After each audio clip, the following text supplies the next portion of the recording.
Hello students, कैसे हैं आप। आज हम व्याकरण बोध भाग 7 में चैप्टर नंबर 3 शब्द विचार का अध्ययन करेंगे। स्टूडेंट्स, आइए जानें शब्द किसे कहते हैं। नीचे लिखे वर्णों के आधार पर बनी शब्द सीढ़ी को ध्यान से देखें एवं पढ़ें।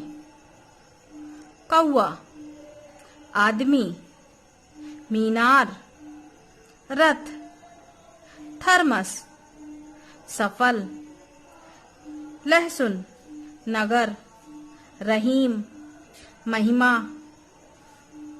माखन, नकलची। ये शब्द कई वर्णों के मेल से मिलकर बने हैं और इसका कुछ न कुछ अर्थ निकल रहा है। इससे पता चलता है कि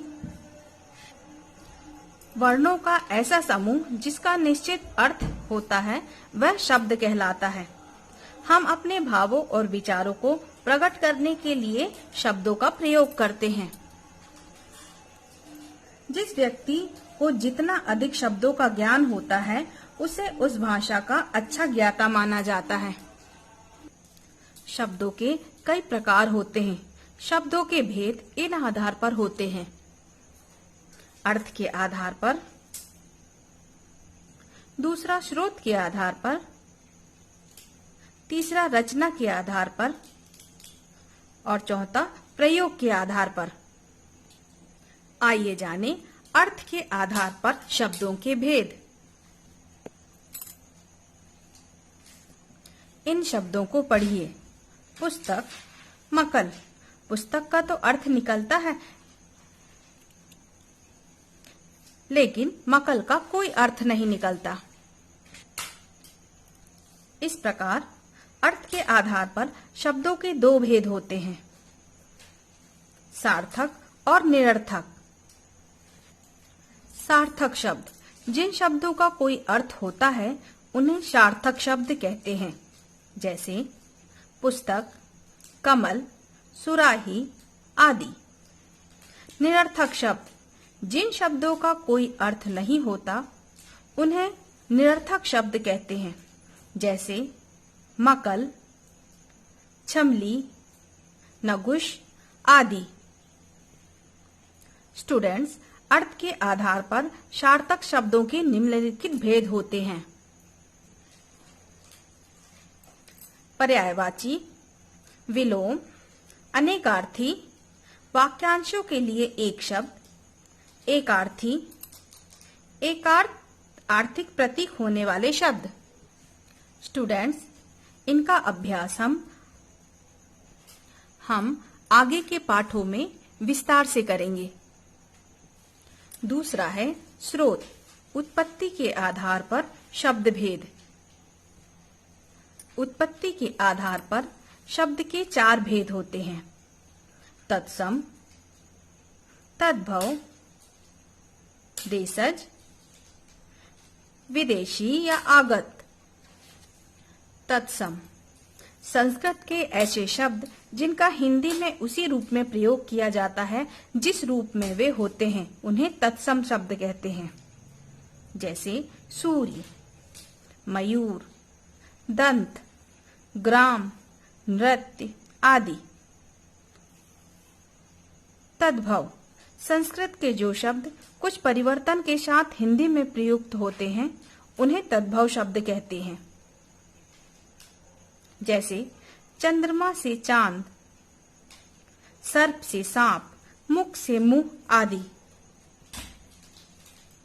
अगला है देशज, ऐसे क्षेत्रीय शब्द जो स्थानीय बोली या उपभाषाओं से हिंदी में आए हैं, देसी या देशज शब्द कहलाते हैं, जैसे कड़क, फुनगी, गाड़ी, फटाफट आदि। विदेशी या आगत, हिंदी में आए अन्य देशों के शब्द को आगत या विदेशी शब्द कहा जाता है।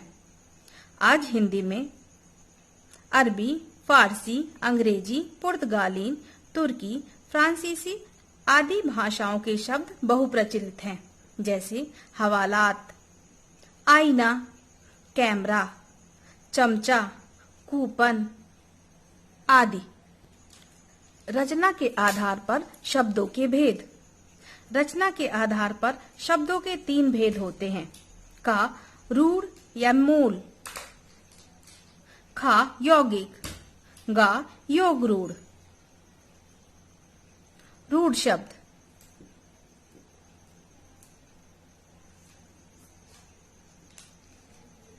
जिन शब्दों के खंडों का कोई अर्थ नहीं होता और जो शब्द परंपरा से किसी विशेष अर्थ के लिए प्रयोग किए जाते हैं, रूढ़ शब्द कहलाते हैं। जैसे घर, नल, फल, माता आदि।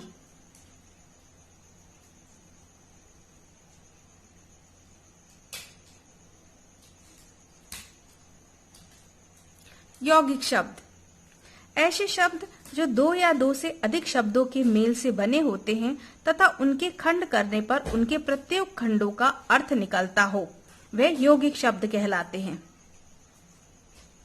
जैसे यज्ञशाला, यज्ञ धनशाला, यज्ञ के लिए शाला। हिमालय, हिम धन आलय, हिम का आलय। योग रूढ़ शब्द ऐसे यौगिक शब्द जिनका प्रयोग किसी विशेष अर्थ में होता है, उन्हें योग रूढ़ शब्द कहते हैं। जैसे दशानन, लंबोदर, नीलकंठ आदि। लंबोदर का अर्थ है लंबा है उदर, अर्थात पेट जिसका। स्टूडेंट्स, प्रत्येक मोटे पेट वाले व्यक्ति को लंबोदर नहीं कहा जाता। लंबोदर सिर्फ भगवान गणेश को कहा जाता है।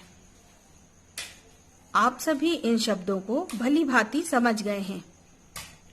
अब आपको बता दें कि प्रयोग के आधार पर भी शब्दों के भेद होते हैं। प्रयोग के आधार पर शब्दों के 2 भेद होते हैं।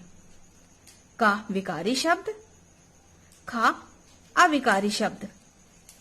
विकारी शब्द जिन शब्दों के रूप, लिंग, वचन और कारक के अनुसार बदल जाते हैं, वे विकारी शब्द कहलाते हैं। जैसे संज्ञा, सर्वनाम, विशेषण और क्रिया। अविकारी शब्द जिन शब्दों के रूप हमेशा एक से रहते हैं, अविकारी शब्द कहलाते हैं। जैसे क्रिया विशेषण, संबंध बोधक, समुच्चय बोधक और विस्मयादि बोधक शब्द। स्टूडेंट्स, आज का आपका होमवर्क है, इसका पुनः अभ्यास करें। Okay students.